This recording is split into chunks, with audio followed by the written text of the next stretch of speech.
Hello everyone, welcome back to our YouTube channel doctor M Anand biology. आज की video में हम बात करने वाले हैं नीट आयुष काउंसलिंग 2025 की। तो बेसिकली क्या complete process, eligibility, important dates और क्या टिप्स, जो इम्पॉर्टेंट टिप्स हैं अपनी सीट सिक्योर करने के लिए BMS, BHMS, BUMS, सिद्धा एंड जितने भी आयुष कोर्सेज के अंदर ये सारी चीज़ें आती हैं।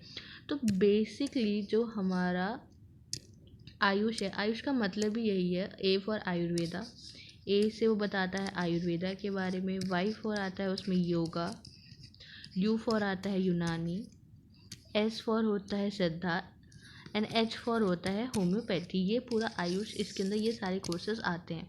तो यहाँ पे ये बहुत ज़्यादा इम्पॉर्टेंट हो जाता है काउंसलिंग में कि आपको हर एक स्टेप बहुत सोच समझ कर, हर एक चीज़ को देखभाल कर लेना होता है, तभी आप अपनी सीट सिक्योर कर पाते हैं। एक ये बहुत ही ज़्यादा क्रूशियल स्टेप होता है।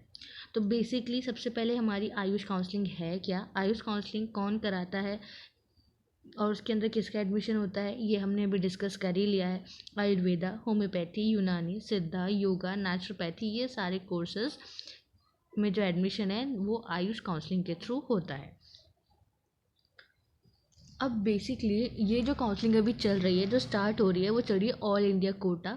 इसमें जो 15% सीट्स होती हैं हर स्टेट की, वो AYUSH admission central counselling committee fill करती है, जिसे बोलते हैं AACCC।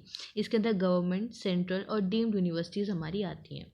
और जो स्टेट कोटा वाली काउंसलिंग होती है उसमें 85% सीट्स वो फिल होती हैं रिस्पेक्टिव स्टेट अथॉरिटीज़ के अकॉर्डिंग। अगर हमें अपनी स्टेट में चाहिए तो हमें स्टेट काउंसलिंग के पोर्टल के थ्रू अप्लाई करना चाहिए, वहाँ ज़्यादा प्रोबेबिलिटी होती है। लेकिन अगर आप ऑल इंडिया किसी भी कॉलेज में जाना चाहते हैं तो आप ए से AACCC से कर सकते हैं। अब बेसिकली आपको चाहिए ही कि अगर अगर कोई मतलब एक जैसे सपोज़ अगर BHMS की बात करें तो NIH कोलकाता वहाँ का एक बहुत ही अच्छा कॉलेज है जिसके लिए लोग ट्राई करते हैं। तो उसके लिए आपको ऑल इंडिया कोटा के थ्रू ही जाना पड़ेगा। लेकिन अगर आपको वो नहीं मिलता है और आप चाहते हैं कि सिर्फ आप अपनी स्टेट में ही एडमिशन लें, स्टेट के कॉलेज में ही एडमिशन लें, तो आपको स्टेट कोटा से अप्लाई करना चाहिए। वहाँ ज़्यादा प्रोबेबिलिटी बढ़ जाती है।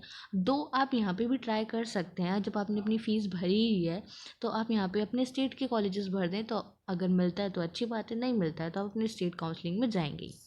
तो बेसिकली जो टाइम शेड्यूल दिया गया है अब first round, second round, third round के लिए, तो यहाँ दिया गया है कि पहले तो ये बहुत ही लेट आया सारी चीज़ें, काफ़ी लेट, जैसे कि वहाँ पे पोर्टल पे आपको मिल जाएगा कौन कौन से इंस्टीट्यूट पार्टिसिपेट कर रहे हैं, उसका पूरा डाटा अब अवेलेबल है। तो आप वो जाके चेक कर सकते हैं और अपनी प्रेफरेंस लिस्ट पूरी अच्छे से तैयार कर सकते हैं। वही आपको करना है। कल से जो प्रोसेस स्टार्ट होने वाला है चॉइस लॉकिंग और फिलिंग वाला, तो ये इंपॉर्टेंट है देखना कि कौन कौन से इंस्टीट्यूट पार्टिसिपेट करते हैं, उसी के हिसाब से आप अपनी प्रेफरेंस लिस्ट बनाएं। तो ये नीचे यहाँ पे सारे कॉलेजेस दिए गए हैं, मैंने कुछ कॉलेजेस लिखे भी हैं, आप बाकी वहाँ जाके चेक कर सकते हैं। वहाँ पे सारे कॉलेजेस दिए गए हैं, सारे कॉलेजेस की इन्फॉर्मेशन दी गई है।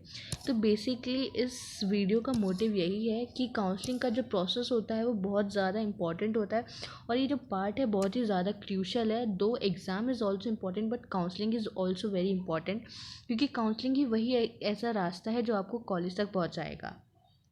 तो काउंसलिंग बहुत ध्यान से करें। अगर आपको कोई भी डाउट हो किसी भी रिगार्डिंग कि कैसे काउंसलिंग करनी है, आयुष काउंसलिंग, मैं भी एक आयुष स्टूडेंट हूँ, तो आप मुझसे कंसल्ट कर सकते हैं, पूछ सकते हैं, जो भी जैसे करना हो मैं आपको पूरी हेल्प करूँगी। जितना मुझे पता होगा मैं उतना बताऊँगी, नहीं पता होगा तो इधर उधर से इन्फॉर्मेशन कलेक्ट करके बताऊँगी। तो आपकी पूरी हेल्प करूँगी, जो भी आपको पूछना हो, अगर कुछ कहीं भी डाउट आता है तो आप पूछ सकते हैं। तो बस इस वीडियो में इतना ही, मिलते हैं हम नेक्स्ट वीडियो में। अगर आपकी कोई क्वेरी रहे तो आप कमेंट कर दीजिएगा। तब तक के लिए thank you and bye bye. And अपना काउंसलिंग प्रोसीजर बहुत अच्छे से करें, एक बहुत ही एक क्रूशल स्टेप है ये आपका, आपको अपने ड्रीम कॉलेज या कॉलेज तक पहुंचाने के लिए। Thank you.